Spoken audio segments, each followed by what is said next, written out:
देखिए हमने ये लिखा है कि ये बड़ा शर्मनाक है। इस तरह का प्रोटेस्ट प्रोटेस्ट करना है, उसका एक तरीका होता है, उसके लिए जगह मुकर्रर है। आप जंतर मंतर में करिए, इंटरनेशनल कॉन्फ्रेंस चल रही है, वहाँ आप नंगे हो के इस तरह का प्रोटेस्ट करते हैं। और ये सडन नहीं है, इसमें पूरी प्लानिंग हुई है, कंस्पिरेसी हुई है। जिसका भी ये आइडिया है उसको ये सोचना चाहिए कि इस तरह की हरकत से आप देश की जो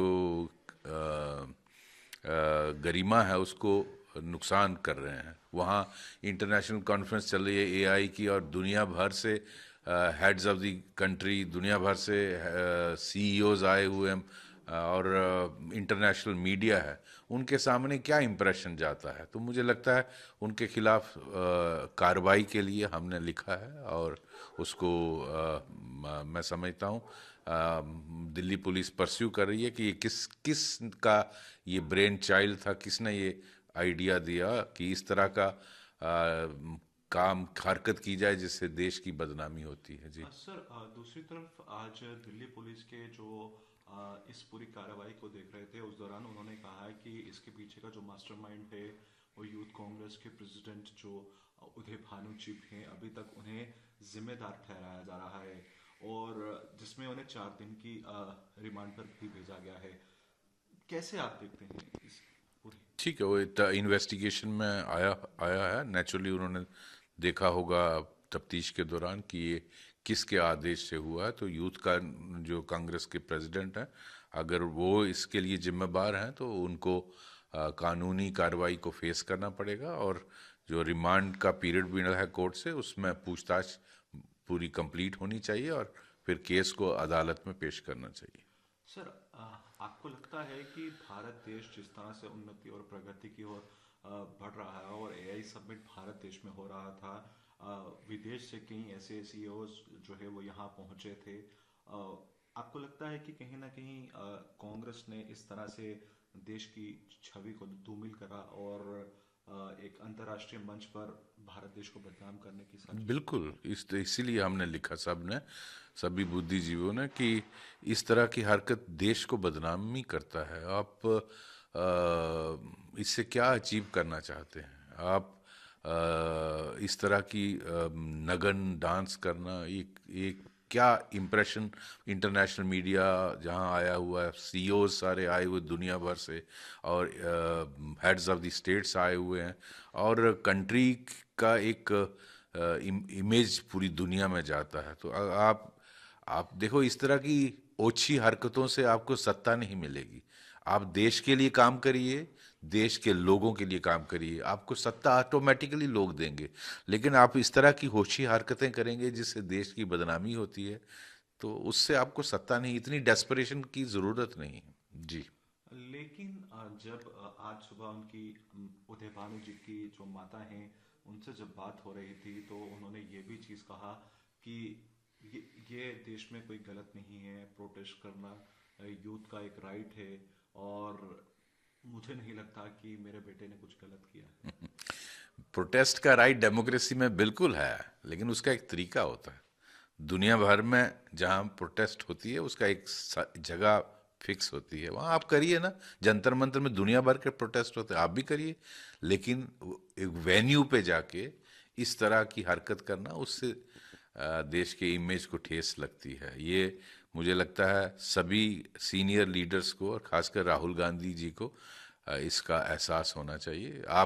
मैं बार बार कह रहा हूं कि अगर सत्ता चाहिए, देश के लिए काम करिए, देश के लोगों के लिए काम करिए। आपको इस देश के लोग ज़रूर सत्ता देंगे, लेकिन इतने डेस्परेट मत होइए कि ऐसी ओछी हरकतें करें। सर, दूसरी तरफ अगर हम देखें, किश्तवाड़ जो इनकाउंटर चल रहा था पिछले 1 वर्ष से अधिक, 326 दिन से अधिक समय हो चुका था, जिसमें हमारे सिक्योरिटी फोर्सेस को, जिसमें सफलता मिली है, जिसमें 3 ऐसे बड़े टेररिस्ट जिन्हें न्यूट्रलाइज करा। ओवरऑल अगर देखा जाए तो 7 हैं। सो आप इस डेवलपमेंट को कैसे देखते हैं मैं सिक्योरिटी फोर्स? समझता हूँ बहुत बड़ी अचीवमेंट है जो सैफुल्ला और उसका ग्रुप को एलिमिनेट किया। इन्होंने इस पूरे इलाके को एक प्लान के तहत, जो मेरी समझ के मुताबिक, जब से आसिम मुनीर कंट्रोल कर रहे हैं पाकिस्तान में, वहाँ उन्होंने जब देखा कि कश्मीर घाटी में ऑपरेशन ऑल आउट और 370 हटने के बाद वहाँ सिक्योरिटी गिल्ड इतनी स्ट्रांग है और लोकल रिक्रूटमेंट बंद हो गई है, वहाँ कोई ज़्यादा कामयाबी इनको नहीं मिल रही, तो इन्होंने एक 2 ढाई 3 साल पहले ये प्लानिंग की, I think later part of 2023, कि जम्मू की जो पहाड़ी इलाका है, वो जंगल इलाका है, उसको ऑक्यूपाई किया जाए और एक jungle warfare, mountain warfare type यहाँ हालात पैदा किए जाएं और सिक्योरिटी फोर्सेस को कैजुअल्टी इन्फ्लिक्ट करके इनको स्पेशल ट्रेनिंग दी गई जंगल वारफेयर, माउंटेन वारफेयर में। इनको बहुत सारी आर्म्स एंड एमुनिशन, जो अमेरिकन M4 राइफल्स वो दी, जिसमें टेलीस्कोपिक विजन है, जिसमें नाइट विजन है, उससे लेस किया। इनको प्रॉपर ये भी बताया गया कि आपको कहीं भी किसी घर में या किसी भी गांव में 1-2 घंटे से ज़्यादा नहीं टिकना है, मिनिमम कांटेक्ट लोगों से रखना है और अपन इवन कम्युनिकेशन चाइनीज सैटेलाइट के थ्रू, ऐप के थ्रू करने के लिए कहा गया। और ये पुराने जो जम्मू रीजन के डोडा, राजौरी, पूंछ और इन इलाकों के जो लोग पाकिस्तान में हालात बेहतर होने के बाद वहाँ रुक गए थे, क्योंकि पिछले 15 साल से जम्मू रीजन टेररिज्म फ्री था, तो पिछले 2.5-3 सालों से ये साजिश चल रही है। और उसके अंतर्गत ये लोग जो इसमें कुछ पाकिस्तान आर्मी कमांडोज भी थे और कुछ लोग स्पेशली ट्रेंड हैं इस चीज़ के लिए, उनको अंदर भेजा गया। पहले आपने देखा राजौरी, पुंछ में किस तरह के अटैक हुए आर्मी के ऊपर, और उसके बाद आपने देखा बिलावर, कठुआ में हुआ, और कई बार एनकाउंटर्स में इनको स्पेशल ट्रेनिंग दी थी कि पहले टेररिस्ट आते थे, वो लड़ते थे एंड तक, लेकिन ये सबसे पहले देखते हैं कि भागना कहाँ से है, तो अटैक किया और वहाँ से गायब हो जाते, पता नहीं चलता था किधर जाते।